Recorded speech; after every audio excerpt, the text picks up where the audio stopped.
El ladrón del manuscrito. Audiolibro. Autor: Eduardo Losada. Capítulo 6. Primera parte. Chiquia-Izan. Parte 2. Recordemos que en el capítulo 4 contamos con una de las leyendas incompletas, la de Chiquia-Izan, el joven del campamento nómada que burlaba la fortaleza del conde Felipe de Iturrate y robaba sus viandas. Pues bien, lo que en un principio era un divertimento, con el tiempo, fue tomando el cariz de justa reivindicación revolucionaria por recuperar lo que les pertenece y el derecho de vivir como dignos seres humanos, con un techo seco donde cobijarse, un oficio, una tierra que cultivar y un ganado que les sirviera de sustento. En las proximidades del monte Gorbea, cerca de Murua, se encontraban las cuevas de Mairuelegorreta, un lugar temido por los habitantes del valle. Se decía que en ellas vivían unas brujas cuyos hechizos eran capaces de acabar con ejércitos enteros. Chiquia-Izan pensó que, si las brujas de verdad tenían ese poder, quizá pudieran transmitirle parte de sus secretos para ayudarle a vencer a las huestes del conde, recuperando así sus hogares, instaurando a su vez la justicia y la concordia, desterrando la tiranía para siempre de aquel valle. Así que, sin dilación, partió hacia el temido lugar. Durante 3 días con sus noches recorrió cimas, llanos y cuencas hasta llegar a las inmediaciones del tenebroso paraje. Se trataba de un tupido bosque de hayas centenarias, salpicado de algún roble y acebos de duras y verdes hojas espinosas. La luz del sol apenas conseguía iluminar el suelo del bosque. Grandes helechos y árboles caídos con troncos cubiertos de musgo también eran parte del escenario, dificultando su transitar por él. Llamaba la atención la ausencia de trinos de pájaros. El lugar estaba presidido por un tenebroso silencio, roto solo por el movimiento de las ramas, cuando el viento las mecía. Chiquia-Izan se adentraba poco a poco con cierto resquemor y los ojos muy abiertos. Caminó con dificultad durante varias horas más, abriéndose paso con su espada a modo de machete por tan complicado itinerario, hasta que entre la espesura encontró una formación rocosa cubierta de musgo, y unos metros más allá divisó lo que parecía la entrada a una gruta. Trepó a un viejo haya y se escondió entre las ramas. Muy pronto el silencio cesó y una gran bandada de cuervos se posaron a su alrededor, graznando con gran descaro. Claramente lo estaban delatando. Del interior de la gruta salieron 2 ancianas ataviadas con vestidos harapientos de color negro, calzado agujereado y largos cabellos grises que casi rozaban el suelo. Sus rostros reflejaban edad, pero sobre todo resentimiento y soledad. En la acartonada piel blanca de su faz yacían pequeños y hundidos unos ojos de color negro carbón. Dentaduras irregulares y sendas narices aguileñas completaban su feo semblante. Tras ellas, 4 grandes lobos grises. Con paso tranquilo se acercaron hasta la base del árbol, fijando su mirada en Chiquia-Izan. En cuestión de segundos, la rama donde se encontraba encaramado cedió y se precipitó al vacío, golpeándose en su descenso con las que se encontraban por debajo. Las brujas detuvieron con su magia el impacto del intrépido visitante contra el suelo, siendo tan solo arañazos el resultado de aquel episodio. Chiquia-Izan se encontraba aturdido de la caída y el golpe, cuando se acercaron a él los lobos gruñendo, mostrando sus fauces con la clara intención de acabar con la vida del indefenso joven a dentelladas. Pero antes de que se acercaran mortalmente al desvalido joven, una de las brujas agitó su cachava y las fieras se separaron de su presa sentándose inmóviles a unos metros. Las feas magas se acercaron al muchacho mirándole con desconfianza y desdén al mismo tiempo. «¿Qué te ha traído hasta aquí, joven?», dijo una de ellas. «Vengo en busca de su ayuda. El conde esclavizó a los habitantes de Zuya y algunos nos refugiamos en los bosques. Desde hace años vivimos allí sin ningún futuro cierto. y me gustaría recuperar para mi pueblo lo que es nuestro», respondió Chiquia-Isan, con la voz entrecortada mientras trataba de levantarse. Las brujas se miraron una a otra y comenzaron a reír con carcajadas maliciosas. Después una de ellas le tendió su bastón para que se incorporara y a empujones lo introdujeron en el interior de la cueva. El joven andaba despacio de manera irregular, a la vez que se sacudía ramas y tierra de su cara y ropa. Una vez dentro, lo ataron con gruesas cadenas en pies y manos, encerrándole en una oscura y húmeda cavidad con el único mobiliario de una cama de paja en su interior. El muchacho se temió lo peor. Se decía que las moradoras de Mairuelegorreta se comían a los hombres y se hacían collares con sus dientes, alimentando con los huesos a sus lobos. Poco después, una joven bruja de similares facciones que las veteranas le acercó al suelo de la celda una taza de sopa caliente, que nuestro intrépido Zullano, tras dudar en un primer momento de su contenido, al final decidió beber, cayendo de inmediato en un profundo sueño. Al despertar se hallaba en una gran cámara donde había varias hogueras dispuestas en círculo, sobre las que descansaban sendas ollas llenas de un líquido en ebullición que salpicaba al exterior, donde cocían algo que desprendía un pésimo aroma. Quizá eran los cuerpos de algunos ingenuos que, como él, tuvieron la osadía de acercarse hasta allí, pensó Chiquia-Isan para sus adentros, aterrado por si aquello supondría su final. Al incorporarse como pudo, pues seguían inmovilizadas sus extremidades con las cadenas, la bruja más anciana, portando una gran culebra nátrix enrollada en su cuello, se acercó a él lentamente, con signo de curiosidad. «Valiente joven, has desafiado tu destino viniendo hasta aquí. Por ello te vamos a ayudar. Sin embargo, jamás podrás revelar que estuviste, ni guiar a nadie hasta aquí, pues si lo haces, todo se revertirá y volveréis a contar con nobles aún más despiadados que los que gobiernan ahora vuestras tierras», dijo la anciana soltando una sonrisa perversa. «Muchas gracias, señora», contestó Chiquia-Isan con un gesto de alivio en su rostro, pues hasta ese momento estaba convencido que su próximo destino sería una de las grandes ollas que había sobre las hogueras. «¿Y cómo lo conseguiré?», preguntó con ansiedad mientras miraba al resto de brujas que le observaban con gesto indiferente. La voluntad de los hombres es débil y la lealtad un bien cada vez más escaso, por lo que te diré cómo comprar la de los soldados del conde. Así te servirán a ti en lugar de a él, pero no olvides que cuando tengas el poder, también ostentarás la responsabilidad de administrarlo con ecuanimidad», dijo la anciana bruja y prosiguió. «Para ello, deberás extraer de la base de la cascada de Guyuli las pepitas de oro que el agua arrastra durante el deshielo. Solo las encontrarás los días de más caudal, pero debes conocer que su fuerza es capaz de partir un caballo en dos.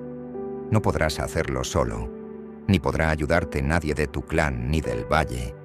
Deberás buscar la ayuda de valientes guerreros venidos de lejanas tierras, de lo contrario no conseguirás tu misión», concluyó la bruja.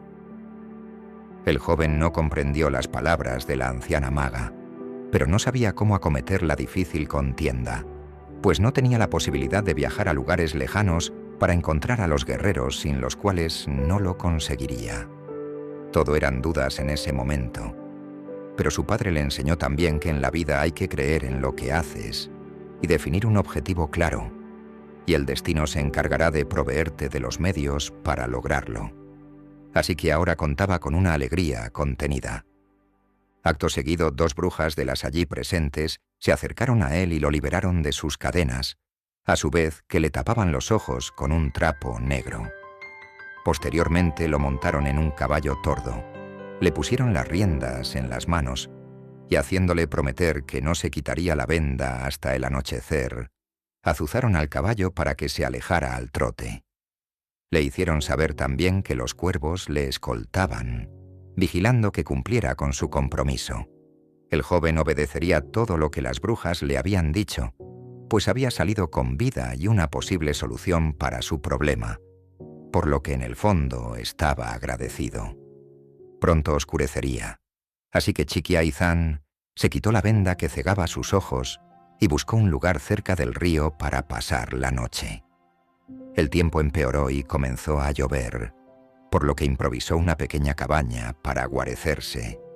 Consistía en la colocación de ramas y palos muy juntos, apoyados y entrecruzados sobre una gruesa rama baja dispuesta paralela al suelo. Encima de este entrelazado, se disponían ramas más finas con hojas para que impidieran la entrada del agua. Ya con su refugio hecho y con plena oscuridad, se acercó a la orilla para calmar su sed. Al rato, amainó la tormenta y el cielo despejó, mostrando un majestuoso firmamento repleto de brillantes estrellas de cientos de tamaños. La luz de la luna era muy tenue. Aún así, Chiqui Aizan se frotaba los ojos creyendo que sufría alucinaciones provocadas por el brebaje de las brujas. Volvió a mirar de nuevo, y sí, era real.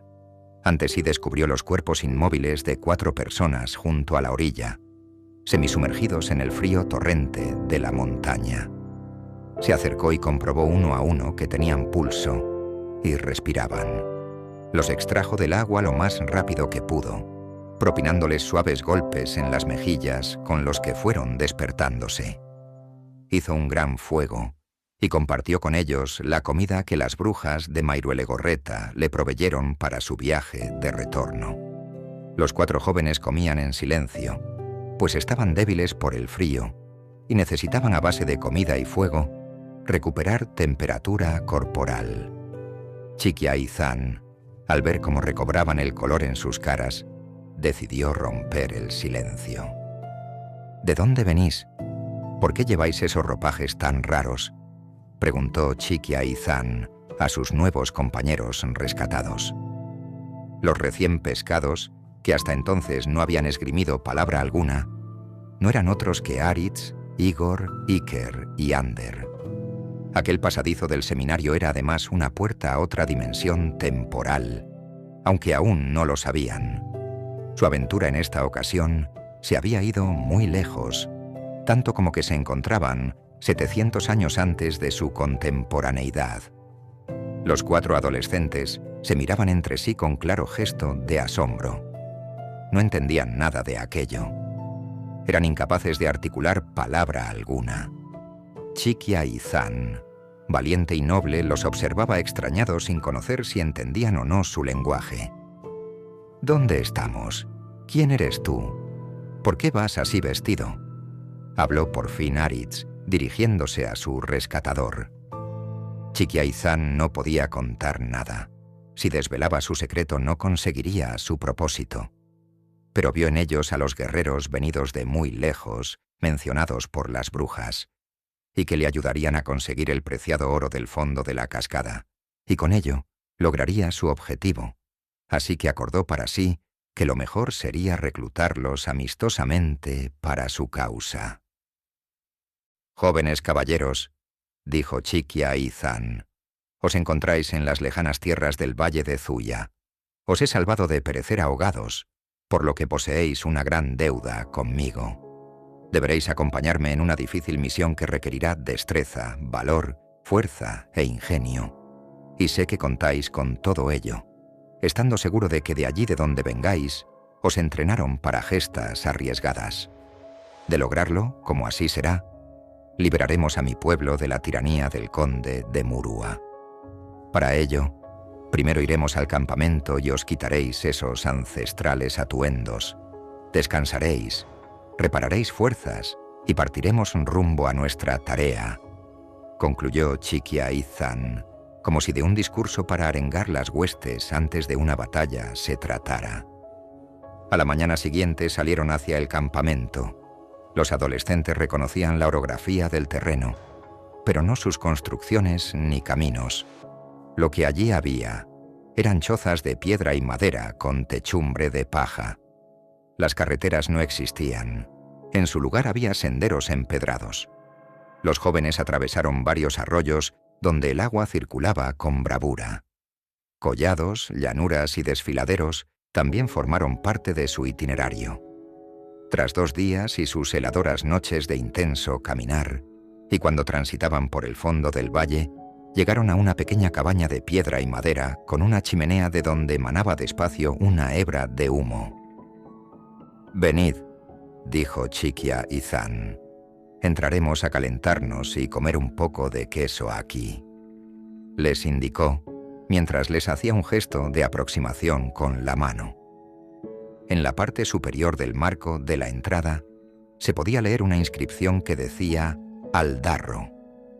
En su interior hallaron un hombre alto, de ancha espalda, cabello blanco y pobladas cejas de la misma tonalidad. Se hallaba sentado en una tosca silla de madera de haya y una mesa que, a juzgar por la rudeza de su acabado, habría construido él mismo. Vestía con un hábito que alguna vez pudo ser de color marrón claro, pero que hoy el tiempo y las manchas hacían imposible descifrar su tono original. Aunque seguramente contase ya con más de 50 primaveras delatadas por las huellas en su rostro y manos, podía apreciarse que se mantenía en buena forma física. Su faz se encontraba decorada con una fea cicatriz en la mejilla derecha, fruto de algún corte. El hombre estaba escribiendo en las hojas de un gran tomo, con la pluma de algún ave rapaz y un cuenco de madera que hacía las veces de tintero. El habitáculo estaba formado de un solo espacio donde convivían un camastro de paja, una chimenea encendida con unas vivas llamas, un arcón de madera que hacía las veces de armario, una roca plana con un agujero en el centro, donde depositaba brasas para cocinar, y a su derecha un pequeño horno de barro de los de la época. Por el suelo y algunos ganchos colgados en las paredes, tenía diferentes enseres para cocinar y algunas herramientas. Al verlos, levantó la cabeza de su quehacer dejando la pluma en el tintero y se incorporó dirigiéndose despacio hacia Chiquia Izán, fundiéndose en un tierno abrazo con el joven. «Tío Luis, cuánto me alegro de verte», dijo el joven esbozando una gran sonrisa. «Y yo, Izán, creo que son ya más de 3 los inviernos sin saber nada de vosotros, desde que tu hermana Ana murió», dijo Luis acariciando la mejilla del joven. Hasta aquel momento, la imagen mostrada por Chiquia Izán había sido de triunfador, valentía y éxito. Su aspecto y entrenamiento marcial, a la par que su equilibrio emocional, eran cualidades inequívocas de líder. Sin embargo, aquel recuerdo de la muerte de su hermana atrajo a sus ojos primero brillo y después sendas lágrimas que descendieron por los pómulos hasta precipitarse al suelo de tierra de la cabaña, pintando 2 puntos negros en él. Su hermana Ana, que nunca gozó de buena salud, murió a la edad de 11 años, presa de alguna enfermedad causada por las hostiles condiciones de destierro, a las que el despiadado conde les había empujado a soportar en aquellos nómadas campamentos. De ahí que la motivación y la determinación de Chiquia Izán fueran inamovibles para derrocar al tirano, restaurando con ello la calidad de vida de los suyos. Aritz observó que aquel ejemplar que Luis estaba escribiendo tenía mucha similitud con los tomos que había visto en los pasadizos. Quizá aquel viejo ermitaño fuese uno de los autores de aquellas enigmáticas obras. El hombre retiró el libro de la mesa, acercó 2 troncos y una tabla con la que improvisó un banco, e invitó a los huéspedes a tomar asiento. «En esta casa nunca falta queso, y tenéis suerte que ayer hice pan y os encantará, pues está reciente», dijo el anfitrión. En una esquina de la cabaña tenía una olla de barro tapada con una chapa metálica bastante oxidada. Retiró la tapa y, sacudiéndose las manos, extrajo de ella un queso que chorreaba aceite. Lo secó con unas hojas secas de roble y lo llevó a la mesa con una especie de cuchillo, cuyo filo limpió con su hábito. De otra olla sacó una hogaza de pan de maíz y repitió la operación. Los jóvenes habían presenciado la escena, que en el mejor de los casos resultaba poco sana, pero su hambre era mayor que su preocupación por la limpieza en aquel momento. así que comieron hasta saciarse. En un descuido del anfitrión Aritz, buscó con su mirada por toda la cabaña el libro que estaba escribiendo cuando entraron, pero sin fortuna, pues en algún momento su dueño lo había puesto a buen recaudo de la vista de sus invitados. Una vez hubieron terminado, se levantaron de aquel tosco banco y los 5 jóvenes salieron al exterior, a la vez que se despedían del hospitalario Luis. Continuaron unos metros y tomaron una empinada senda a la izquierda, que pronto se adentraría en un tupido bosque. ¿Por qué tu tío puede vivir ahí y vosotros tenéis que hacerlo ocultos en el bosque?, preguntó Ander a Izan. Mi tío y mi padre sirvieron al rey como guardia personal durante muchos años. En agradecimiento a esa labor y a su lealtad, el rey le concedió esa cabaña y tierras colindantes donde pastan sus reses. Sin embargo, nadie sabe por qué el conde le respeta y no usurpa sus bienes.